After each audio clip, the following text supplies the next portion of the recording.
نحمده ونستعينه ونستغفره ونستهديه ونعوذ بالله من شرور أنفسنا ومن سيئات أعمالنا. من يهده الله فلا مضل له ومن يضلل فلا هادي له، وأشهد أن لا إله إلا الله وحده لا شريك له، وأشهد أن محمدا عبده ورسوله. يا أيها الذين آمنوا اتقوا الله حق تقاته ولا تموتن إلا وأنتم مسلمون. أما بعد، فإن أصدق الكلام كتاب الله، وخير الهدي هدي محمد صلى الله عليه وسلم، وشر الأمور محدثاتها، وكل محدثة بدعة، وكل بدعة ضلالة، وكل ضلالة في النار. میوانەکانی ماڵی خوا، داواکارم لە خوای مەزن بۆ خاتر ناوە جوانەکانی خۆی، بۆ خاتر ئیسمی عەظەمی خۆی تاعەت و عیبادەتمان لێ قبوڵ بکە. خوای تەعالا ڕەحمەت و بەرەکەتی خۆیمان لێ نەگرێتەوە. خوای تەعالا گرانی و قات و قڕی لەسەر وڵاتمان لابا و لە هەروەها لەسەر هەموو وڵاتانی تری ئیسلامیش. بەڕێزانم، بەردەوامین لە زنجیرە باسەکانی پێغەمبەرناسیە و باسی منهجی پێغەمبەری خوا صلی الله عليه وسلم یا منهجی ئیسلام بەگشتی دەربارەی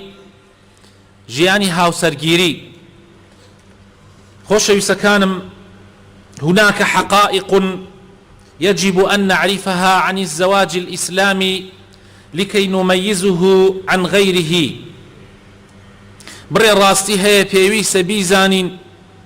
دەربارەی زەواجی ئیسلام بۆ ئەوەی جای کەینەوە لە زەواجەکانی تر. ژیانی هاوسەرگیری لە ئاینی پیرۆزی ئیسلامە فەرق و جیاوازی چییە لەگەڵ یاساکانی ترە، لەگەڵ بەرنامە و ئاینە دەستکردەکانە یان ئەو ئاینە ئاسمانیانەی کە دەستکاری کراوە. فەرقی چییە و جیاوازیەکەی چییە؟ جا لە چەند خاڵێکە ئەم هەفتە و هەفتەکەی داهاتوش ئاماژەی پێ ئەەکەین. خاڵی یەکەمیان یان الحقيقة الأولى، ڕاستی یەکەم، اختيار الزوج أو الزوجة في الإسلام يكون على وفق منهج الله. هەڵبژاردنی هاوسەر ئایا پیا و ژن هەڵەبژێرێ یان ژن پیا و هەڵەبژێرێ؟ طبعا کەس و کارەکەشی یارمەتی دەری ئەبن، بە پێی منهەجی خوا ئەبێ، بە پێی هەوا و ئارەزۆکانی خۆی نابێ. یعنی لە ئیسلامە ئەبێت زەواج بە پێی شەریعەت بێ، بە پێی منهەج بێ. ئەگەر چی ئێمە زۆر بەمان ئەمڕۆ ئەمە ڕەچاو ناکەین، وەکو چۆن لە شتەکانی تریشە، وەکو چۆن ئەبێ بازاڕمان بە پێی منهەجی خوا بێ، بەس بازاڕمان بڕۆ تەماشاکەی زۆری لەسەر منهەجی خوا نییە. ئەبێ سیاسەت و یاسامان بە پێی منهەجی خوا بێ، بەڵام تەماشا ئەەکەی بڕۆ سەیری دەوڵەتەکانمان کە و سەیری پەرلەمان و وەزارەتەکانمان کە ئەتوانی بڵێ بە هیچ شێوازێ مەگەر بەس قوتعەکەی بان سەریان کە نووسراوە و ئەمروهم شورا بەینەهم، بەس ئەو قوتعە لەسەر ئیسلام ماوە، ئەنا هیچی فڕی بە ئیسلام و نییە، بۆیە حاڵمان گەیشتۆتە ئەم حەدەکەی بینین. ئەمە کێشەکانی ئێمەیە. ئێمە ئەگەر کارەکانمان ئیشەکانمان بە پێی منهەجی ئیسلام بێ، قەت بەدبەخت نابین، بەڵکو بەختەوەرترین کەس، بەختەوەرترین خێزان، بەختەوەرترین ملەتی ئێمە ئەبێ ئەگەر بێت و پابەندی شەریعەتەکەی خوا بین لە هەموو ژیانمانە. بابەتەکە ئێمە باسی مەسائیلی هاوسەرگیریە. ئەبێت ئێمە هەڵبژاردنی هاوسەری ژیانمان بە پێی منهەجی خوا بێ. پێغەمبەری خۆشەوی صلی الله عليه وسلم لە حەدیثێکی صحیحە کە ئیمامی بوخاری ئیمامی مسلم ئەیگێڕنەوە، ئیمامی بوخاری لە 5090 ئەیگێڕێتەوە و ئیمامی مسلمیش لە لاپەڕەی یان لە حەدیثی ژمارە 1466 ئەیگێڕێتەوە لە ئەبو هورەیرەوە خوای لێ ڕازی بێ ئەفەرمێ پێغەمبەری خوا صلی الله عليه وسلم فەرمووی: تنكح المرأة لأربع، لمالها ولحسبها ولجمالها ولدينها. خەڵکی لە هەموو ئەم سەر دنیاە خەڵک بەعام ژن ئەخوازێ لەبەر خاتر چوارشت، هەیە لەبەر خاتر پارە ئەیخوازێ، هەیە لەبەر خاتری نەسەب و بنەماڵە ئەیخوازێ، هەیە لەبەر خاتری جوانیەکە ئەیخوازێ، هەشە لەبەر خاتر دینەکە ئەیخوازێ. من و تۆی ئیماندار ژنەکانمان هاوسەرەکانمان بە پێی چی منهەجی هەڵبژێرین؟ بە پێی پارە؟ یعنی بیر لە پارەکەی بکەینەوە چەندێک مەعاشەکەیەتی، چەندێک دەوڵەمەنە، چەندێک بەیانی میراتی باوکی بۆی ئەمێنێتەوە، یان بە پێی بیر لەوە بکەینەوە کە ئەم ئافرەتە حەسەب و نەسەبی چییە، لە چی بنەماڵەیەکی گەورەیە لە ناو وڵاتە، یان بیر لەوە بکەینەوە کە ئەم ئافرەتە چەندێک جوانە، جا خۆ هەموو خەڵکی بیر لە جوانی بکاتەوە؟ خۆ هەرچی کچی دنیا هەیە جوان نییە، بەڵکو ئەگەر جوانەکان نزبەی دەرەجەیەکی بۆ حەساوکەی لەوانەیە لە سەتا یەک ئەو دەرەجەیەکانە دەستکەوێت. جا خۆ هەموو ئەو پیاوانەی دنیا گشتی هەر بەس بیر لە جوانی بکەنەوە، ئەوە بەری کێ بکەفێ؟ ئێمە کامێک هەڵبژێرین لەمانە؟ پێغەمبەری خوا صلی الله عليه وسلم فەرمێ تۆی ئیماندار فەظفەر بذات الدین تەریبەت یەداک، ئەفەرمێت تۆ مقیاسی یەکەمت لە بەرنامەی ژیانتا ئەبێ دینەکەی بێ. وەکو ئەو خەڵکانەمەوە ئەڵێ مامۆسا ژنێکم ئەوێ بزانم تۆ خەڵک زۆر ئەناسی و ئەوانە ژنێکم ئەوێ با زۆر زۆر جوان بێ. وەکو ئەلەم چەند ڕۆژە میوانی ماڵێک بووین ئەویت مامۆسا طبعا خۆی جوان نەبوو، بەڕاستی بە سەراحەت ئەیڵێم، خۆی کورتە باڵا، ئەسمەر، ناشرین، نەخوێنەوار، هەموو ئەو سیفاتانەی تیا بوو. مە کوڕەکە ئەڵێم داواشیە کرد مامۆسا ئەیوت ژنێک هەر زۆر زۆر جوان بێ، دوای ئەوە ئەگەر تەعینیش بێ و ئینی هەبێ ئیمکانیاتی مادیشی هەبێت چاکە، و بڕێ مواسەفاتی تریشی هەبوو ئەیوتن دینەکەی وەڵا ئەگەر نوێژیش بکاو خۆ ئەمانە ئەگەر ئەوەشی نەبێت دوای خۆم ئەم شتانەی پری کاملەکەم. ئەمە منهەجی ئیسلامە. پێغەمبەر صلی الله علیه وسلم وا نافەرمێ، ئیسلام وا نافەرمێ. ئیسلام ئەفەرمێ دین و ئەخلاق دەرەجە یەک، دیمانەکەشی بە دڵت بێ، خۆ تۆ نابێت کەسێ بخوازی بە دڵت نەبێ، دڵەکەش دڵی تۆ لەگەڵ دڵی خەڵکی ترا فەرقی زۆر. جوانیش جوانی ڕوو دیمەن هەیە، جوانی ئەخلاق و ڕەوشتیش هەیە. پارەش خوای گەورە کەفالەتی کردووە، یارمەتی دەرتانە. حەسەب و نەسەبیش گشتمان حەسەبمان بۆ یەک زەلامە گەڕێتەوە کە ئادەمە، ئادەمیش لە خۆڵە، کەوابوو هەرچی مرۆڤ لەسەر زەویە ئادەمیە،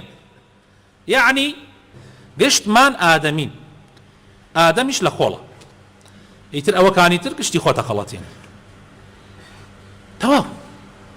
ئەمە هەڵبژاردننی ژن، ئەی هەڵبژاردننی پیاو، باوکان، دایکان، کچە جوانەکانم، خوشکە بە ڕێزەکانم، چی کەسێک هەڵەبژێرن بۆ هاوسەری ژیانتان، بۆ هاوسەری کچەکانتان، بۆ هاوسەری خوشکەکانتان. پێغەمبەری خوا صلی الله عليه وسلم لە حەدیثێکە کە ئیمامی ترمذی ئەیگێڕێتەوە ژمارە 1084 و هەروەها ئیمامی ئیبن ماجە لە ژمارە 1967 و کۆمەڵێکی تر لە زانایانیشمان حەدیثەکە لە پێغەمبەری خواوە ئەیگێڕنەوە هەر لە هەمان سەحابە کە ئەبوو هورەیرە خوای لێ ڕازی بێ. ئەفەرمێ پێغەمبەری خوا صلی الله عليه وسلم فەرمووی بە چەند ڕیوایەت هاتووە، من چەند جارێ ڕیوایەتەکانی تریشم بۆتان باس کردو، بەس ئەمە هەفتە ڕیوایەتەکەی ترتان بۆ باسەکەم. إذا خطب إليكم من ترضون دينه وخلوقه فزوجوه إلا تفعلوا تكن فتنة في الأرض وفساد عريض.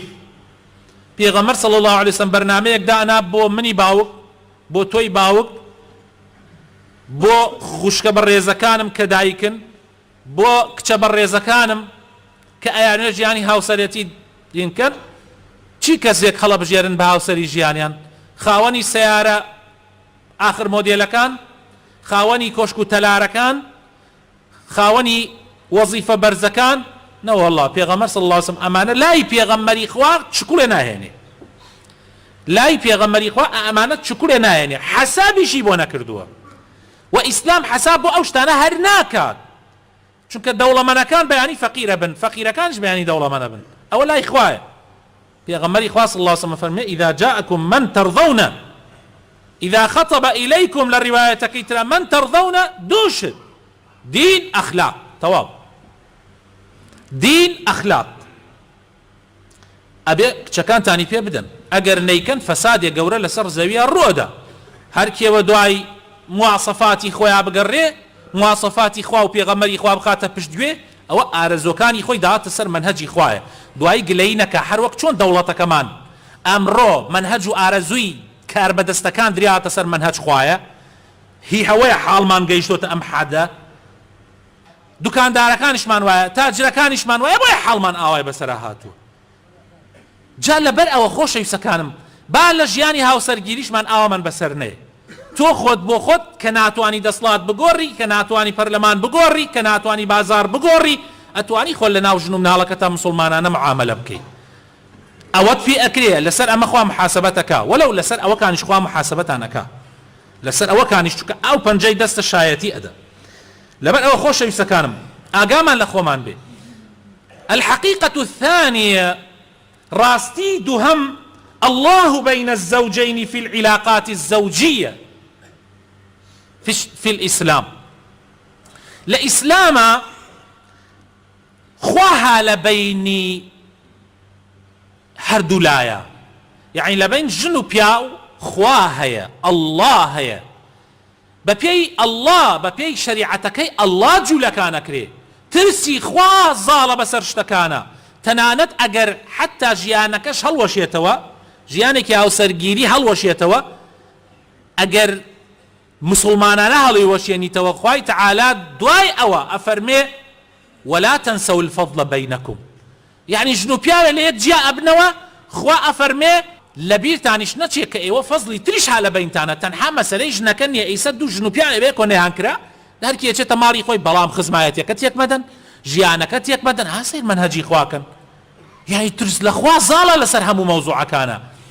ئەمە لە ئیسلاما نییە ژن و پیاوێک گەیشتنە یەکتری بە یەک جا دوو عەشر دەگا بە یەکتری، ئەگەر ژن و پیاوەکە لە یەک جا بنەوە دوو عەشرە بن بە دوژمنی یەکتری، ئەمە شتی وان نییە لە ئیسلامە. کچ و کوڕێ بە یەکۆ کریان لەسەر دینی خوا و لەسەر معروف و ڕێک و پێکی و شریعەتی خوا بە یەکۆ توانیان ژیان بۆنە سەر فخەیر عەلا خەیر، زۆر باشە، نور عەلا نور، خێزانێکی مسلمان زیادەکە، هەموومان دوعای خێریان بۆ بکەین. بەڵام ئەگەر ئەم کچ و کوڕە دوای ئەوەی کە گەیشتنە یەکتری سەیرمان کرد ناگونجێن لەگەڵ یەکتریە، نایان کرێ لەگەڵ یەکتریە، کێشە دروست ئەبێ، ئەبنە مای ئەوەی ئەمیش بەدبەختەوە ئەویش بەدبەختە بێ. بۆیە شریعەتی ئیسلام ڕێگا تاڵەکەی داناوە، حەڵاڵە تاڵەکە، ئەو حەڵاڵەی کە تاڵە بەس حەڵاڵیشە. مەسەلەی تەلاق و لە یەک جیابوونەوە دوای مەحاولاتێکی زۆر لە یەک جیا ئەکرێنەوە، بەڵام ئەویش لەسەر شریعەتی خوا. دوو کەسن هەرکی ئەچێتە ماڵی خۆی دانشێ و مافی یەکتری ئەدەن و ڕێزیش لە یەکتری ئەگیرێ و عایلەکانیشیان لەگەڵ یەکە نابێت یەک بچن و چونکە ئێمە ویستمان چاکە بکەین کە نەکریا بە هەرکێ بڕات و ماڵی خۆی ئیتر خراپە ناکەین. ئەمە شریعەتەکەی خوا ئاوایە، ئەیان گەیەنێتە یەکتری لەسەر ترس لە خوا. بۆیە برا بەڕێزەکانم پێغەمبەری خۆشەویست صلی الله علیه و سلم لە حەدیثەکە کە ئیمامی مسلم ئەیگەڕێتەوە ئەفەرمێ دەربارەی پیاوی ئیماندار، ئەفەرمێ پیاوی ئیماندار ئەو پیاوەیە ئین ئەحەبە زەوجەتەه حەفیظەها وئین کەریهەها لەم یەبخەس حەقەها. هاسەیرکەن شت لەسەر بەرنامەی خوا بێ زۆر جیاوازە لەگەڵ بەرنامە دەستکردە دنیایەکان، وا ئێمە خۆمان ئارەزوی خۆمانی تیازاڵە. ئەفەرمێ پیاوی مسلمان ئەگەر ژنەکەی خۆش گەرەک بێ ئەی پارێزێ وەکو چاوی، وەکو چاوی ئەی پارێزێ، ئەی ئەگەر نەگونجیان بەیەکەوە ئەم ژن و پیاوە نەگونجیان حەزیان لە یەکتری ناکرد، ئەفەرمێ حەقەکە و مافەکەی داگیر ناکە، بەڵکو حەقەکەی زۆر بە جوانی ئەدا ئەکا و هەرکی حەقی خۆی وەرەگرێت و ئەڕواتە ماڵی خۆی. ئەبوو هورەیرە خوای لێ ڕازی بێ لە حەدیثێکی ترا کە پێغەمبەری خوا صلی الله عليه وسلم لە پێغەمبەری خوا ئەفەرمێ، پێغەمبەری خوا فەرمووی لا يفرق مؤمن مؤمنة إن كره منها خلقا رضي منها آخر. لجياني هاوسەرگیریە ژن و پیاو دائما هەموو شتەکان یەکتریان بەدڵ نییە، هەموو شتێکی یەکتریان بەدڵ نییە. جاری وهەیە شتێکی یەکتریان زۆر بەدڵە، جاری وهەیە شتی یەکتریان بەدڵ نییە. پێغەمبەری خوا صلی الله علیه وسلم بەرنامەیەک دائنا بۆ ناو خانەوادەکانمان بۆ ئێمەی پیاوان و خوشکە بەڕێزەکان کە بەیەکەوە ئەژین، ئەفەرمێ ئەگەر بەیەکەوە ژیانی هاوسەرگیریتان بەیەکەوە دانا، ئەگەر شتێکتان بینی بە دڵ یەکتری نەبوو بیر لەوە بکەرەوە کە دەشتی ترتان بە دڵی یەکتریە بۆیە بە یەکەوە ژیان بگوزرێنن ژیان ئاوا نییە بەو شێوەی ئێوەی لێ تێگەیشتن یعنی ئەبێ لە 100 تۆ هەرچی شتی ژنەکەی خۆت تێ بە دڵت بێ ژنیش هەموو شتەکانی پیاوەکەی خۆی بە دڵ بێ ئەمە لە یەک شوێنە هەیە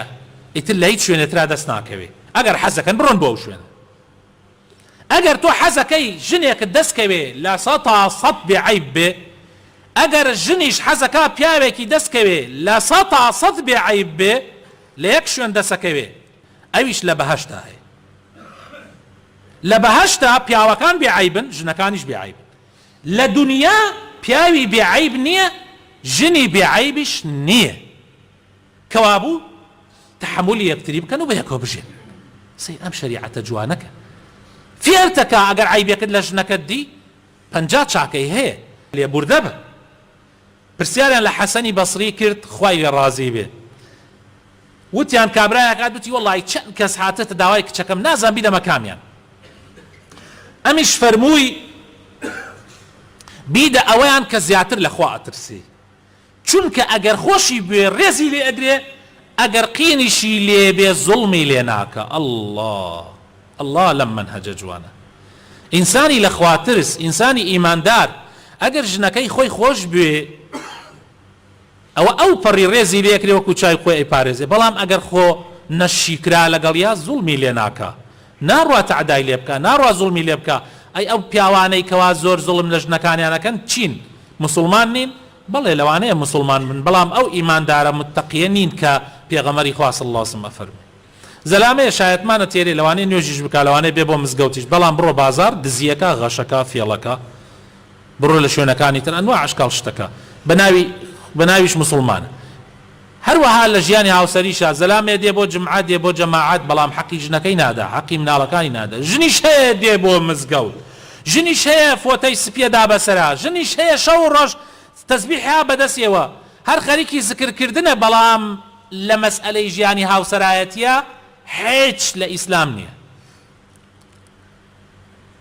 جا ئەمە زۆر مهمە داواکارم خوای گەورە بۆ خاتر ناوەجوانەکانی خۆی ڕەحمان پێ بکە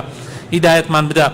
نوری ئیمان بخاتە دڵەکانمانەوە یا ڕەبی خوایە بۆ خاتر ناوەجوانەکانی خۆت محفوظمان بکەی یا ڕەبی لە بەڵاو مصیبەت بە دوورمان بگری یا ڕەبی خوایە ئەوانەی کە داوای دوعای خێریان لێکردین یا ڕەبی لەم شوێنە مبارەکەوە ئەگەر نەخۆشن شیفایان بدەی یا ڕەبی ئەگەر نەخۆشن شیفایان بدەی یا شافی ئەگەر قەرزارن قەرزارەکانیان بۆ جێبەجێ بکەی یا ڕەبی ئەگەر احتیاجیەکیان هەیە لەم ژیانە گەنجن حەز لە ژیانی هاوسەرەتی ئەکەن خوایە بۆیان ئاسان بکەی ئەگەر مناڵیان نییە خوایە مناڵی ساڵحیان پێکەرم بکەی یا ڕەبی خوایە هەر احتیاجیەکیان هەیە بۆیان جێبەجێ بکەی یا ڕەبی ڕەحم بە مردوەکانمان بکەی شیفای نەخۆشەکانمان بدەی احتیاجی محتاجەکانمان جێبەجێ بکەی کوردستانمان لە بەڵاو مصیبەت بە دوور بگری کار بەدەستانی ساڵح بکەی تەفریقە و دووبەرەکی لەناو وڵاتمانە نێڵی یا ڕەبی خوایە ژیانێکی باش و مسلمانانەمان پێکەرم بکەی یا ڕەب العالەمین یا ڕەبی چۆن بارانی ڕەحمەتت بۆ نادین لە کاتێکە خەڵک بێ ئومێد بوو یا ڕەبی داوات لێ ئەکەین وڵاتمان لەم قات و قڕیشە دەرکەی کە خەڵک ئێستا بێ ئومێد بووە یا ڕەبی دەرمان بکەی یا ڕەبی دەربازمان بکەی یا ڕەبی ئەم وەزعەمان لەسەر نێڵی یا ئیلاه العالەمین ئامین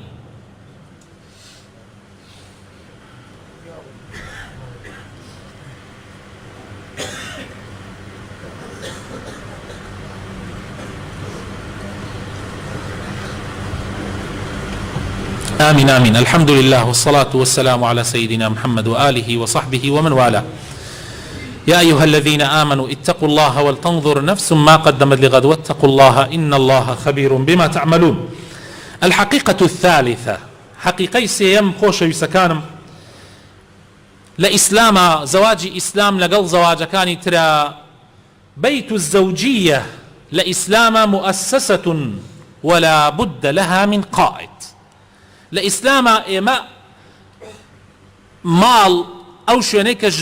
پیاوێ دروستیەکەن ئێمە لەلای ئێمە مؤسسەیەکە لە ئیسلامە زۆر شتێکی پیرۆز و مبارەکە بۆیە پێویستی بە سەرکردەیەک هەیە پێویستی بە سەرۆکێک هەیە لە ئیسلامە ئەو سەرکردایەتی ئەو مؤسسەیە مدیر و بەڕێوەبەری ئەو مؤسسەیە ئەگەر پیاو مابێ ئەدرێتە دەستی پیاوەکە ئەگەر پیاو مابێ ئەدرێتە دەستی پیاوەکە ئەگەر پیاوەکەش نەمابێ ئەوە خێزانەکەی هەڵەسێ پێی خێزانەکەشی لەو ماڵە جێگرێتی خێزانەکەشی لەو ماڵە جێگری ئەو مؤسسەیە لەوانەیە ئێستا ئەلەیرە هەنێ کەس هەنی ئەوانەی کە ئەگەڕێن ڕەخنە لە دینی خوا بگرن ئەڵێن لە ئیسلامە ئەها زانم خوا فەزلی پیاویدا یعنی قەزدیان ئیسلامە وان باوەڕیان بە دینی خوا نییە ئەوە تا فەزلی پیاویدا بەسەر ئافرەتە ئەوە تا لە قورئانیشا خوای تەعالا لە سورەتی نیساء ئەفەرمێ الرجال قوامون على النساء بما فضل الله بعضهم على بعض وبما أنفقوا ئەوە تا خوا ئەفەرمێ پیاوان باڵا دەستن بەسەر ئافرەتانە ئەم ئاەتە طبعا ئەوان وا تەفسیریەکەن بەڵام ئەم ئاەتە تەفسیرەکەی بەو شێوە نییە ئەوانە بە هەڵەیە چوون لە ئیسلامە ئەم ئاەتە معنای ئەوە نییە کاتێ خوای تەعالا ئەفەرمێ خوا کاری ناوخێزانی داوەتە دەستی پیاوان بەوەی خوا هەندێکیانی فەزڵی داوە بەسەر هەندێکی تریانە هەر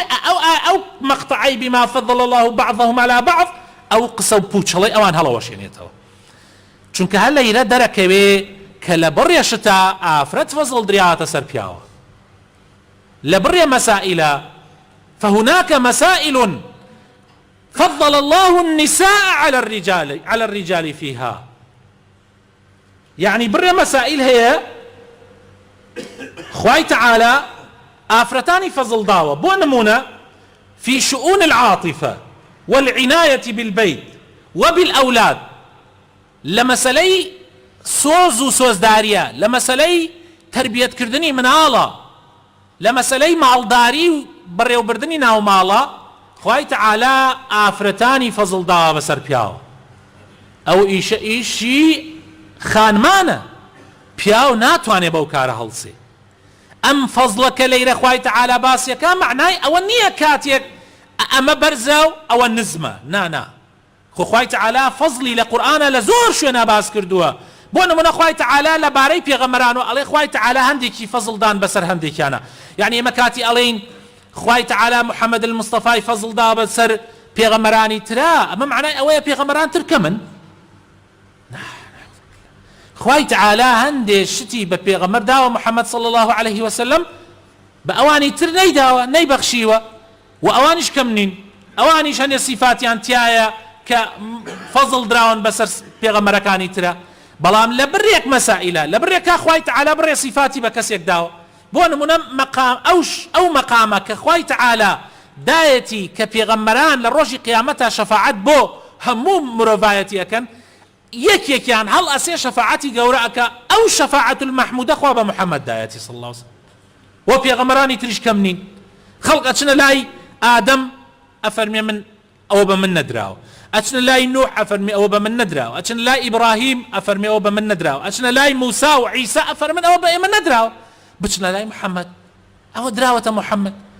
یعنی ئێستا بۆ نمونە من بۆ نمونە لەیرا وتار بۆ ئێوادەم معنای ئەوەیە من لە ئێوە فەزڵدارترم نە وەڵڵا لەیرە من وتارەکە ئەرکە و تەکلیفە خراوەتە سەرشانی من لێرەوە وتارە دەم بەس لەوانەیە تیاتانە هەبێ زۆر لە من زاناتر بێ زۆر لە من قسە زانتر بێ زۆر لە من لە خوا ترستر بێ بەڵام دانیشتۆ گوێشەگرێ و لە کاتێکی تریشە دوای لەوانەیە 10 ساڵی تر من لەوێ دانشم و تەلەبەیەکی من لێراکۆ قسە بکەم لەوانەیە من لە تەلەبەکەم عالمتر بم زاناتر بم بەڵام من دانیشتم ئەو قسەکە ئەوایە دنیا ئەم تەقسیماتانەی تایە مەسئلەی ئەم فەزڵە لەیرە بە معنایە نییە و ئەو نەفامانە تێگەیشتون ئێمە بەرنامەی ژیان خوای گەورە وا دایناوە ئەبێت یەکێک سەرکردە بێت جا ئەو سەرکردەیە لە بین ژن و پیاوە خوای تەعالا ئەوەی داوە بە پیاو لە بەرەوی پیاو لە بڕێک لاوە خوای تەعالا فەزڵی داوە لە بڕێ شتە ئیمکانیاتێکی مەسەلەن توانای سەبرێکی زیاتری هەیە یعنی بڕێ شت وەکو وتمان